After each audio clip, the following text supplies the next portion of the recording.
Royal Highness, Professor Amartya Sen, Chairman of the Plenary One session, Ms.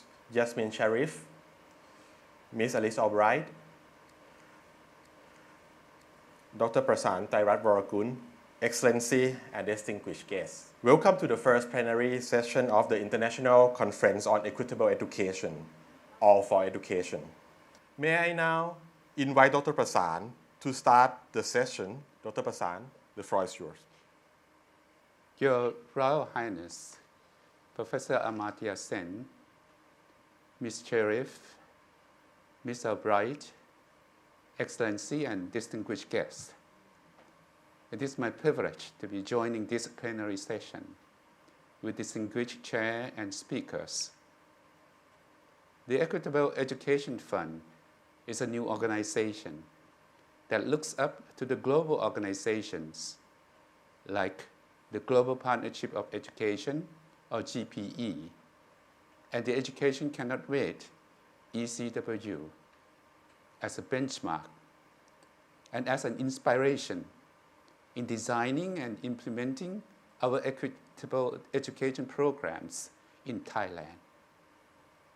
As a chair of the EEF's Board of Governance, I look forward to building a stronger partnership for the benefits of disadvantaged children, especially during the current global pandemic. 2020 is a very special year for the Equitable Education Agenda.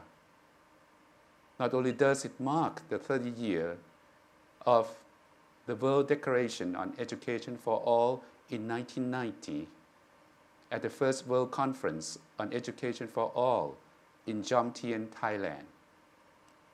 This year also starts the countdown to the last 10 years of the SDG 4. Throughout these past 3 decades, the Jomtien Declaration has been the inspirational cornerstone of both national and global commitment to education for all children across the world. More importantly, we have witnessed the progression of the EFA through Millennium Development Goals, and later the Sustainable Millennium Development Goals, and later the Sustainable Development Goals to be more equitable, more integrated, and more instrumental, just to name a few. However, it would be an understatement to say that 2020 has posed many challenges to achieving EFA to any education system globally. Before COVID-19, there was already a number of unfinished businesses we owe to our children and promises to deliver by 2030. Not only has this global pandemic worsened the pre-existing education inequities, it has introduced new hardships to our society. In a nutshell, I think COVID-19 has effectively redefined how education organizations like us do business from top to bottom. Chairman, if you would allow, after Jasmine's presentation on ECW and Alice on GPE, I will share with you the past 2-year experiences of the EEF and how we are coping with the COVID disruption. Thank you very much, Dr. Prasan. This is a very stimulating initial intervention. I would like now to invite our next speaker, Ms. Yasmin Sharif, to move our conversation on equitable education agenda from the national level in Thailand to the global picture, as well as to shed some light on the impact of COVID-19 on our children around the world. Ms. Sharif, the floor is yours. Royal Highness, Professor Amartya Sen, Dr. Prasan, and also my dear friend Alice Albright. It's my pleasure to be part of this panel, and it's also my pleasure to return to the beautiful Thailand, even though via remote, which I visited several times, and to be here together with you. Your Royal Highness, distinguished panel members, and ladies and gentlemen, I will start by giving a very broad outline of the Education Cannot Wait Global Fund. The Global Fund for Education in Emergency was established by the World Humanitarian Summit in 2016. Why was it established?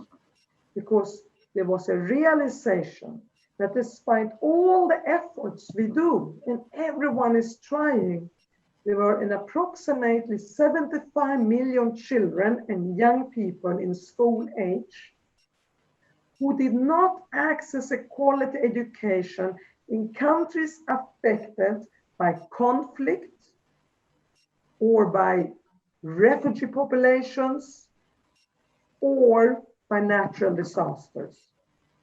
So we are speaking about those countries on earth that are in the darkest, most difficult of all situations.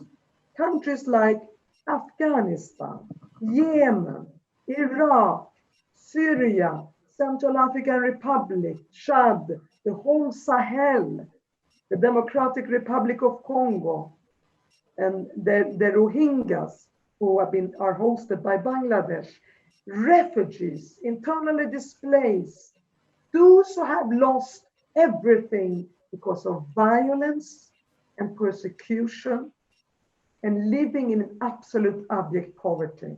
They numbered before COVID-19 75 million. You have to have a very crisis sensitive approach. And that's how Education Cannot Wait was created, to complement the Global Partnership for Education, complement other major funds doing education. Our job was to focus on crisis, conflict, and refugees. Now, when we look at COVID-19, the number of 75 million has only increased. The Malala Fund has estimates that 10 million girls, in addition, out of the 39 million, 50% of the 75 million, an additional 10 million of girls will now fall out of school and may never return as a result of COVID-19. In the countries who are currently affected by COVID-19 and yet has not reached the same numbers that we have elsewhere in the world. We look at sub-Saharan Africa, we look at parts of the Middle East, they have not reached, or at least not been able to monitor the same amount of number of COVID-19 cases, but nevertheless, their schools are closed. And when you are very poor, at absolute extreme poverty, and you are in a country of conflict or you're a refugee, then on top of it comes COVID-19 and you can't go to school, you are doubly affected. You have one massive human suffering that you've been struggling with for years, and now you have COVID-19 on top. So what we see today, because in many of these countries, you don't have the infrastructure for IT. You don't have infrastructure for web-based learning, access to a computer. You may not even have access to a radio or a television. Large parts of Afghanistan don't have electricity. Central African Republic will not have access to electricity or the infrastructure. So what it tells us is that COVID-19 has displayed to us the inequities, the socioeconomic inequities that are across the globe. A child in Sweden can study online from home and use web-based learning and technology. A child in Chad or in Nigeria or in South Sudan cannot. So what was already a huge divide in development has now further deepened that divide, because they are learning online, they can't even learn online. So, and what happens also because of the poverty is girls are especially at risk now because with COVID-19 comes an economic recession. So girls, they're out of school. And what happens in countries of crisis and conflict is that they then risk to be subject to child marriage. The family may marry them away in order to be able to get some money. Or the girl is sent to work. She might be 8 years, 9 years. So instead of going to school, she will be out working. She might be drawn into trafficking. And in the war economy, is often has a strong element of trafficking and prostitution.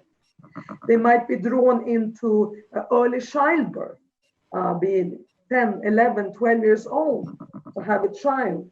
So there are so many dangers and threats towards girls in particular. This is not to say that boys are not also suffering. They are. Those who are suffering also are those children with disabilities. So even before COVID-19, they were refugees and they may not have access to educational facilities that would provide them support to attend school because they were in a wheelchair or similar. And now they're out of school, no livelihood, no learning, and they are also have disabilities. So, there's a large segment of this population that are particularly vulnerable. Now, we need solutions.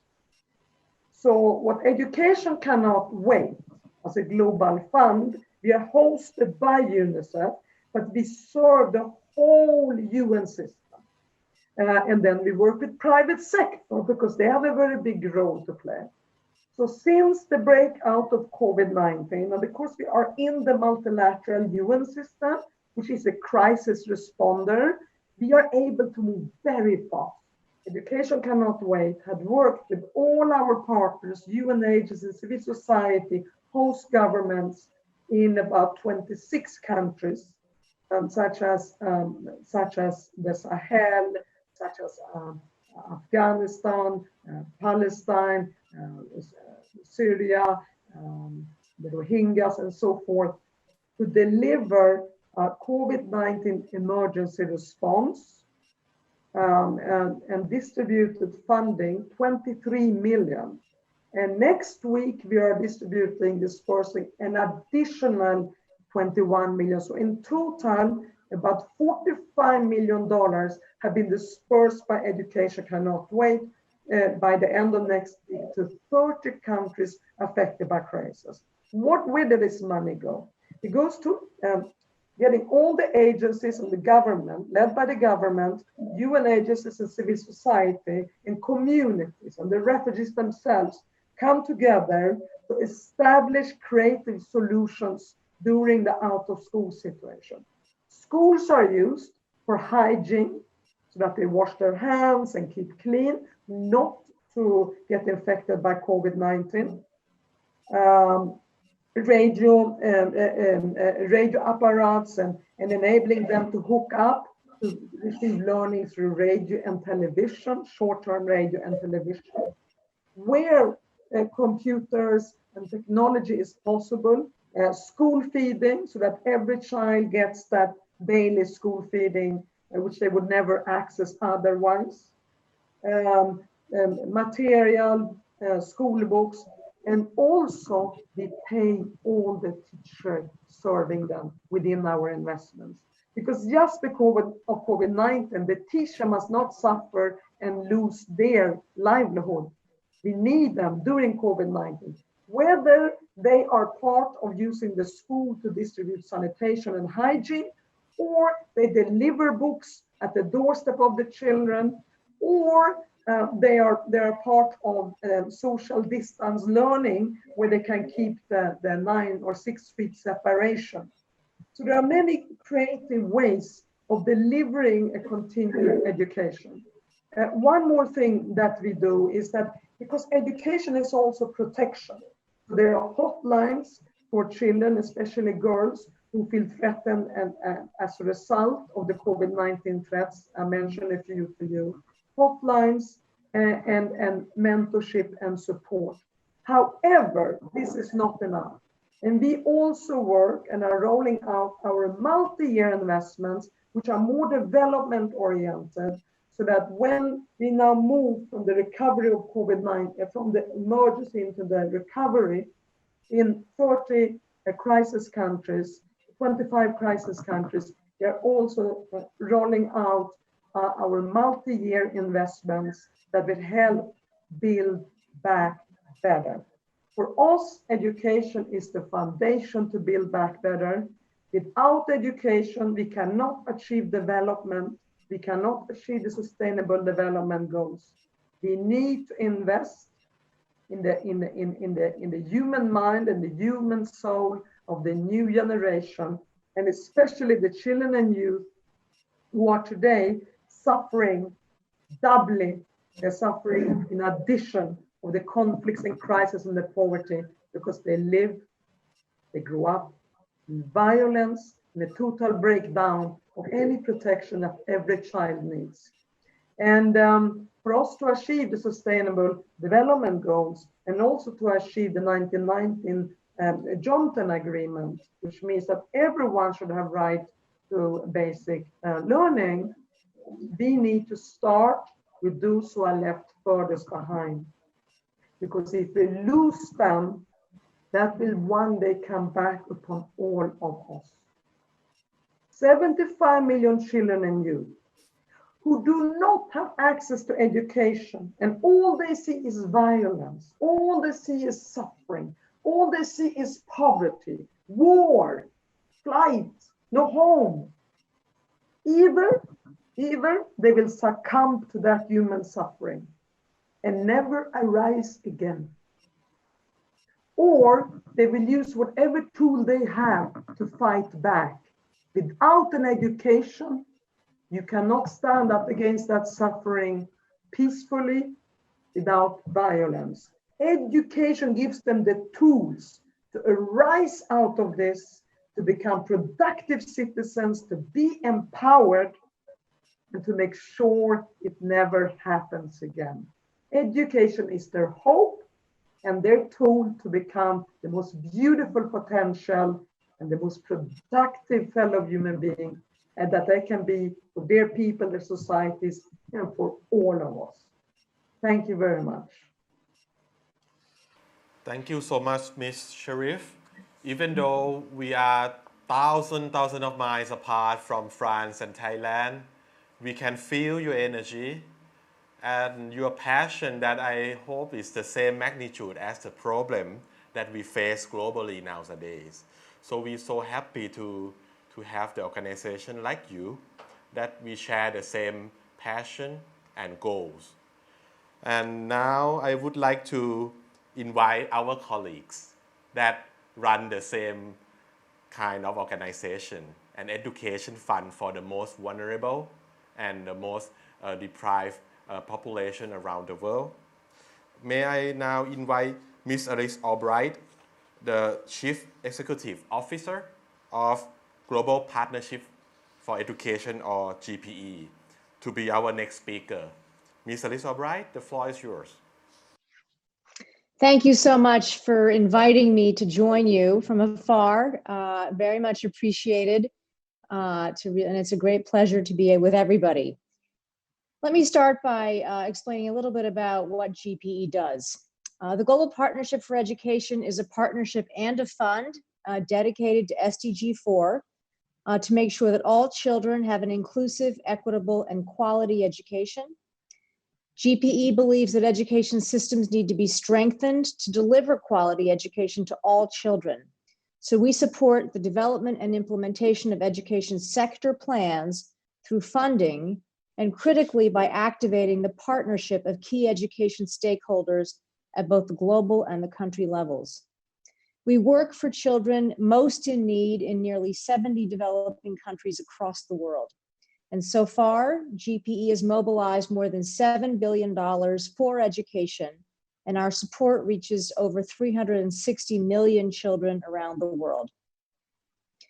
Equity and inclusion is at GPE's core. And in fact, they are the core pillars of our work. And while we've made significant progress in our working with our partner countries towards these goals, of course, we have a long way to go to reach SDG 4. Before the COVID-19 pandemic hit, an estimated 258 million children, adolescents, and youth, in fact, 17% of the world's total, were still not in school. Many of them have come from the most disadvantaged backgrounds. They are excluded from education because of the wider political, social, and economic factors like poverty, like early childhood marriage, fragility, violence, gender, disability, or in fact, the effects of poor health and nutrition. According to the 2020 Global Education Monitoring Report, in low and middle income countries, adolescents from the richest 20% of households are 3 times as likely as those from the poorest households to complete lower secondary school. So you can see that there are wide disparities. The poorest children are also more than twice as likely to be malnourished, which of course impedes their ability to learn. And children with disabilities are less likely to start school or transition to secondary school. There's a lack of understanding of their needs. There's a lack of trained teachers. There's a lack of sufficient support and resources, which often mean that children with disabilities lag behind their peers in gaining foundational learning. What has been the impact of COVID-19? COVID-19 has only worsened the situation, triggering in many ways an unprecedented learning crisis. As the world was locked down to slow the spread of COVID-19, 1.6 billion children were left out of school, and more than half of these lived in developing countries. Closing schools was necessary to save lives, but the longer that children are actually out of school, the higher the costs. School closures pose a monumental challenge for the equity and inclusion in education, exacerbating inequalities and discriminatory patterns that push children out of an education. In fact, we saw this same pattern with girls during the Ebola outbreak 5 years ago in West Africa. As schools closed, girls suffered more gender-based violence, early child marriage, teenage pregnancy, domestic violence, and child labor, and many were not able to return to school. In fact, if we see the same dropout rates today from COVID as we did see with the Ebola crisis, it is estimated that 10 million secondary school-age girls may not return to school at all after the pandemic. This is a report that was produced by the Malala Foundation just recently. And let's not forget the huge economic shocks of COVID-19. More than 70 million people and children will likely be pushed into extreme poverty this year alone, 70 million people. The global economy is projected to contract sharply by as much as 5.2% in 2020. This would represent the deepest recession since the Second World War. Think about that. Emerging market and developing economies alone are expected to shrink by 2.5%. This is a disaster. It means less government revenues and smaller budgets for education. It means plunging household incomes and much less money to pay for school fees and school needs. Parents, in fact, might have to choose which child to send to school. And vulnerable groups like girls and children with disabilities are often the ones that are chosen to stay out of school and be left behind. There's also going to be falling international aid for education, which means that we might lose crucial funding for support for education in low-income countries. And then finally, there will very much be an impact on earnings. Earnings will be lost. Every bit of time that children are out of school, losing the opportunity to learn, it creates a long-term loss in their earning potential over the course of their lives, which cannot be recovered. So even as we rightly focus on the health response, we must maintain and strengthen our investments in education, because education is critical to dealing with both the long-term and the short-term impacts of COVID-19. Let's just think about schools for a minute. Schools are the institution with the largest community reach in countries. Schools deliver important social protection like nutrition and food security. Schools disseminate health messaging and can support public health campaigns like hand washing, wearing masks, distributing vaccines. And in the long term, education contributes to social stability and provides better economic prospects for learners. This is the only sustainable way out of the economic crisis that we face. With schools closed, we risk sliding further back on equity and inclusion in education as more vulnerable children remain out of school. This makes continuing education ever more important, and it gives us an opportunity, in fact, to reimagine and reinvent education for the future. What is GPE doing about COVID? At GPE, we are deeply concerned about children at the margins of education systems who face exclusion, like refugees, children with special learning needs or disabilities, children from the poorest households and communities, and those living remotely. To respond to their needs, we're asking ourselves some very critical questions. Can we use distance learning techniques to deliver education to vulnerable children, including those who were out of school before the pandemic? Can we begin to ensure education is considered a key social protection tool and linked to broader social sector spending in health, WASH, nutrition, and safety, for example? So far, GPE is mobilized very rapidly, just over $500 million, $510 million to be precise, to support developing countries to respond to their immediate and long-term impacts of the pandemic on education. Now, GPE is the world's largest funder supporting education impacts of COVID-19 in developing countries. These grants include several components. The vast majority of the funding, $475 million, will take the form of direct country grants for countries who are impacted by COVID. And this money we expect to go to almost all of our country partners who apply for it. $25 million will support a set of shared approaches at what we call the global level. This money will be distributed to some of our global partners, and it will be used to research and try to pilot different approaches around distance learning.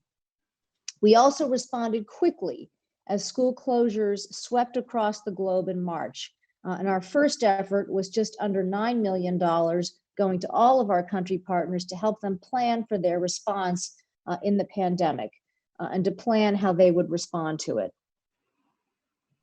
The country grants, getting back to that, respond to the needs that have been identified by the countries, and you can find profiles of all of our country grants on our website, along with quite a bit of other data that sort of portrays the response that GPE has.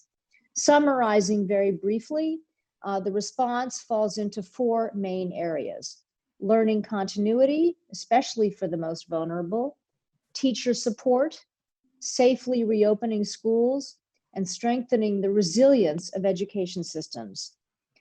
About 1/3 of GPE's COVID response funds will go directly to supporting greater equity and inclusion. Let me give you some examples from the Asia Pacific region. First, regarding disadvantaged students. In Bhutan and Indonesia, GPE is supporting education continuity through learning materials, especially for the hard to reach in poor and rural communities. With regard to students with disabilities, in Cambodia, GPE is supporting sign language translation of video lessons. In Kyrgyzstan, GPE is supporting online remote learning platforms and content in local languages for all children, including children with disabilities. Many grants support girls through campaigns to prevent all forms of violence against girls, including early marriage, providing psychosocial support. And we're also supporting countries to develop their distance learning capabilities and build resilient education systems for the future. With GPE support, countries are investing in radio, television, and distributing print materials to keep children learning. So in closing, let us think about the future and think about building back better. The pandemic is making us face education challenges head on and urging us to act swiftly to overcome them.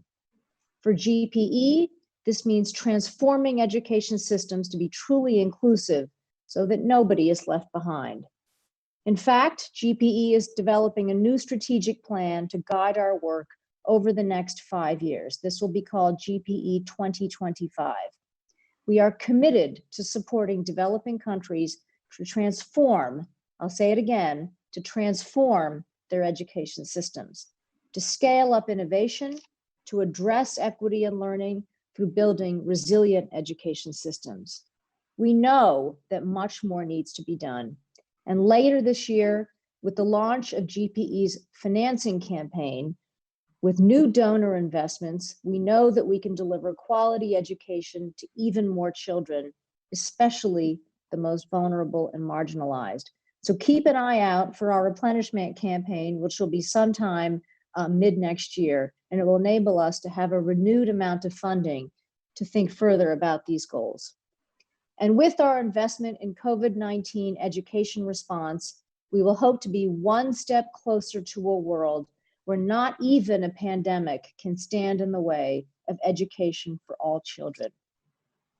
So let me thank you once again for inviting me to join you from afar.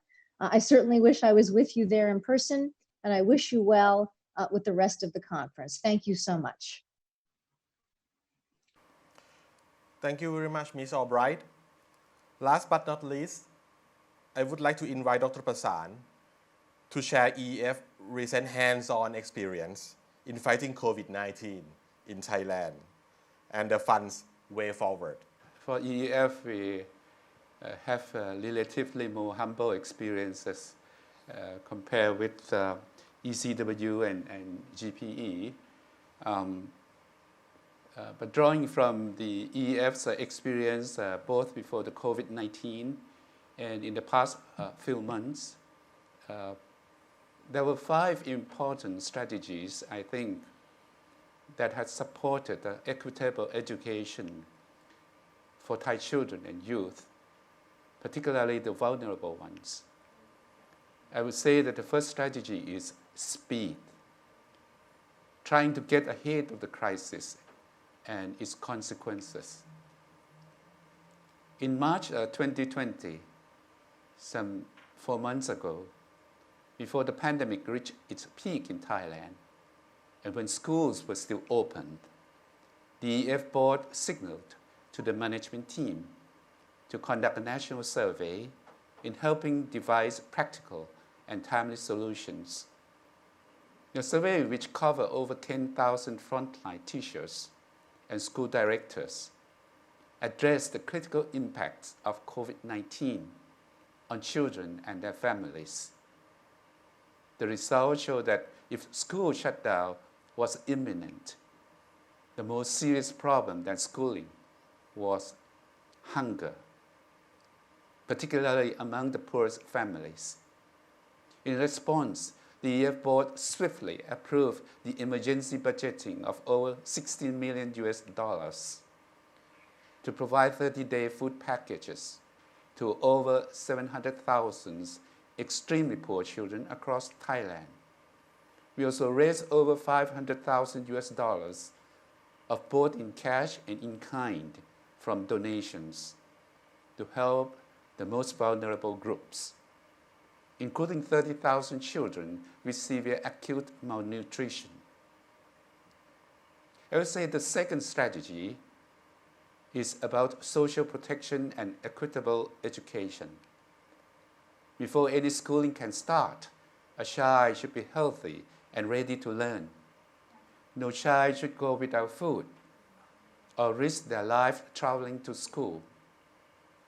Equitable education, therefore, goes beyond just equitable learning opportunities, but also include food security, family security, travel safety, school security, and community security.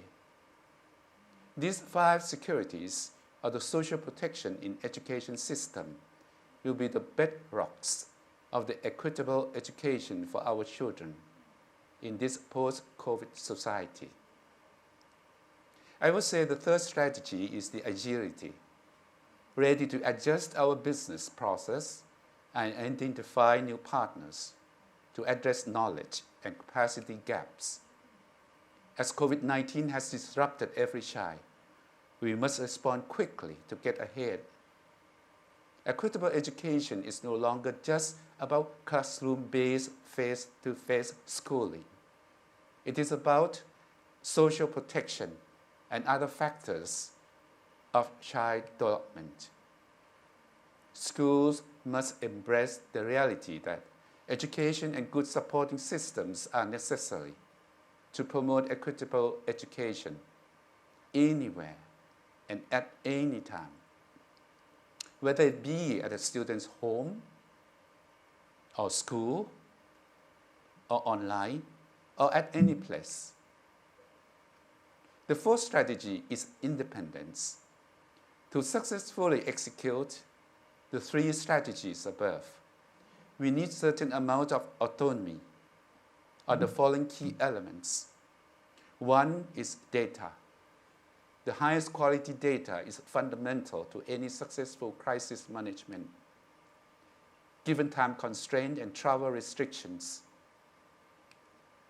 innovative approach to data collection and analytics are instrumental to overcome the crisis. More importantly, data sharing among agencies is very crucial in promoting integrated policies and implementations at all levels. Two would be resources. To address the emergency needs in a timely manner, we need to be able to independently mobilize sizable resources that match the scale of the problem. Not all resources need to come through us to reach the target population, but there should be a strategic alignment among different partners to effectively mobilize resources to tackle the crisis. Multiple approaches to resource allocation, either universal or targeting programs, should be employed to complement each other in this time of crisis. And three is decision-making, as equitable education must be above politics and bureaucracy. Under the Constitution of Thailand and the EEF Act of 2018, drafted by the Independent Committee for Education Reform, the EEF board has certain independence to make tough and sometimes unconventional calls to address problems. This is crucial to realizing equitable education innovatively and effectively during this global pandemic. The fifth strategy, all for education. It takes a village to raise a child. COVID-19 has made this African wisdom even more relevant in the past few months. We no longer expect just schools alone to provide education for our children in light of the pandemic. Everyone in the society, private sector, families, NGOs, civil society must come together to help our children overcome this greatest challenge to humanity. These are some of our experiences and lessons during the first 2 years of our operation in Thailand. We are eager to learn and share experiences and knowledges with our international colleagues so that we can all move closer towards achieving equitable education goals and SDG 4 by 2030. This we hope to be the spirit of this international conference.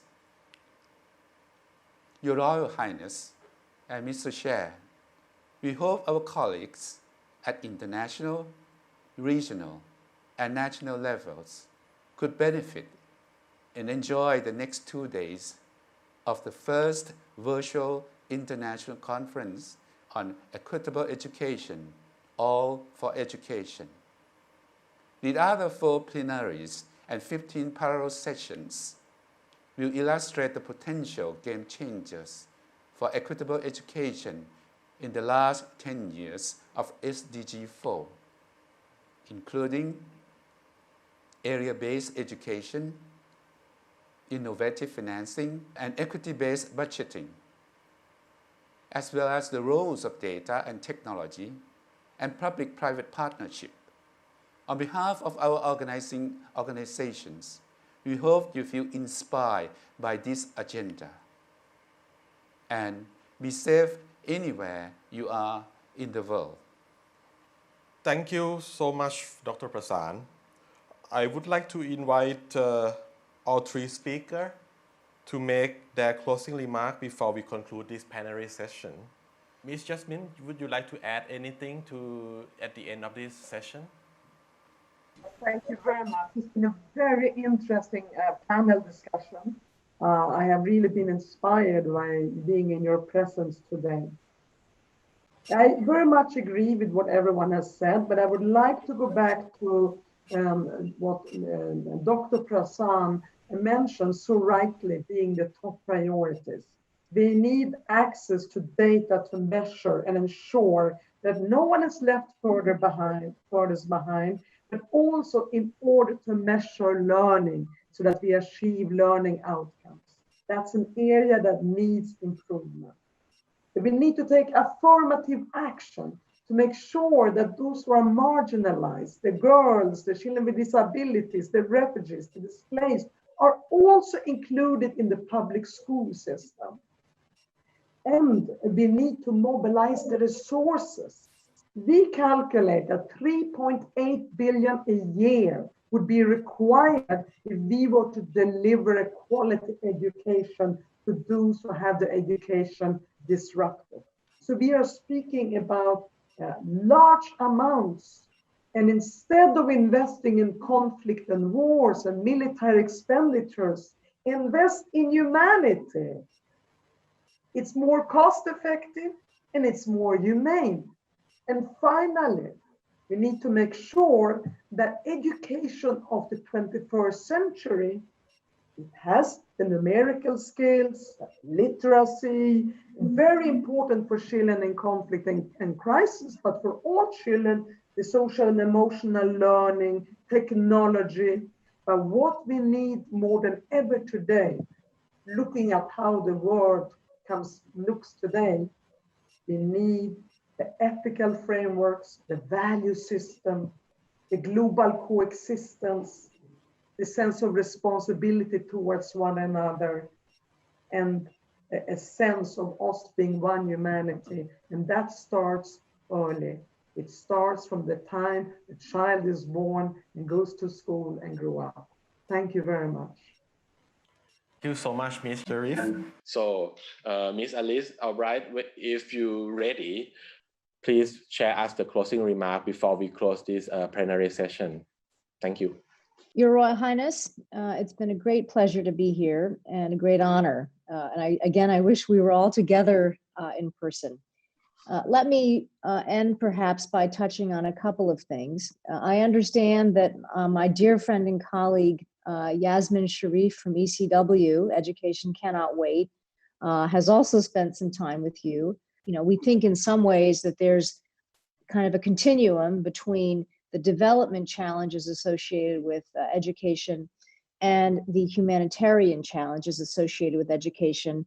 And what makes sense is to work kind of across a bridge, across that continuum, and getting a chance to work with ECW enables us to do so.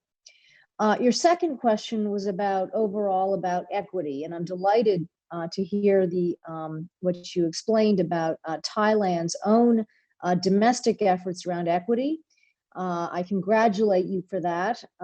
If GPE does not have all the answers by any means, but if you think there's anything in terms of advice or what have you that we can provide, we'd be delighted to be in touch with you informally about that.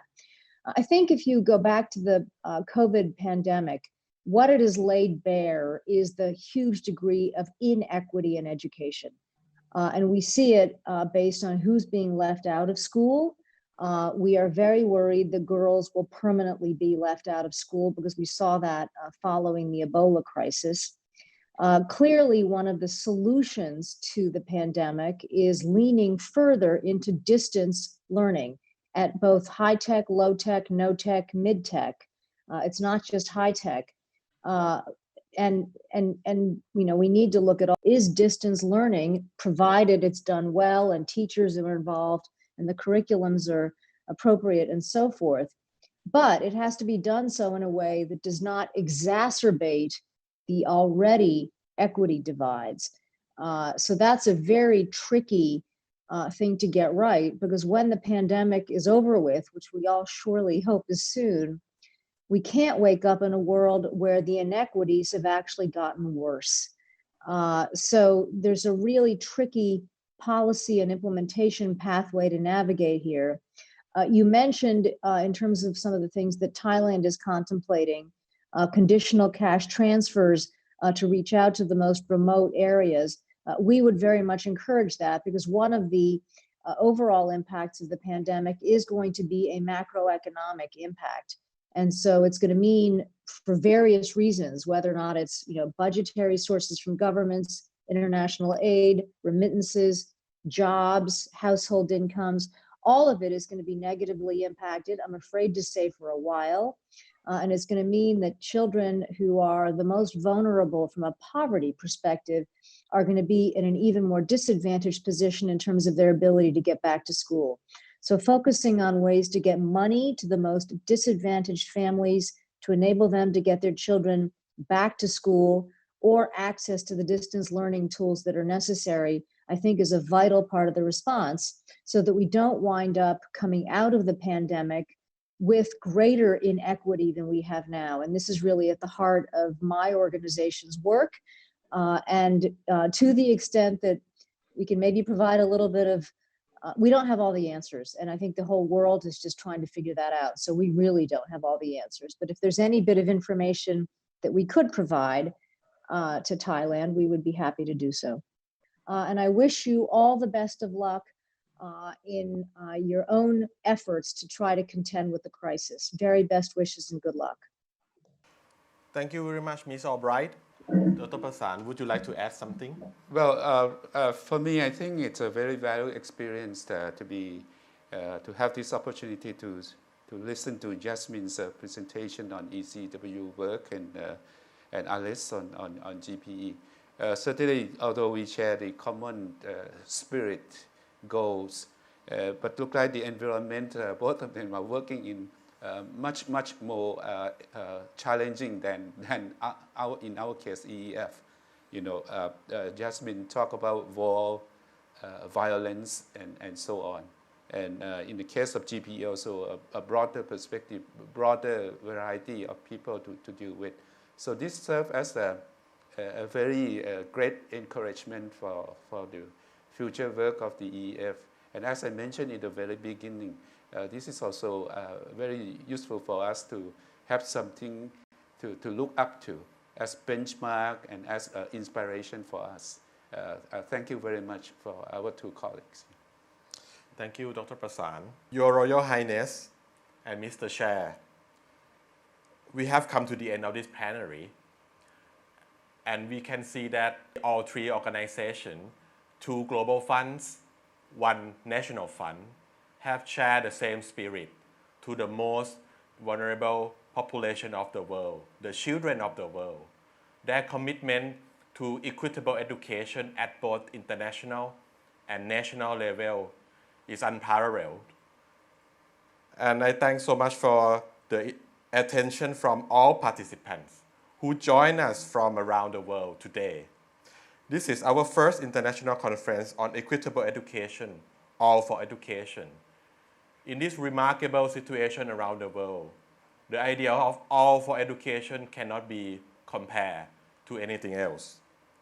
I wish you enjoy this first plenary session whenever you are.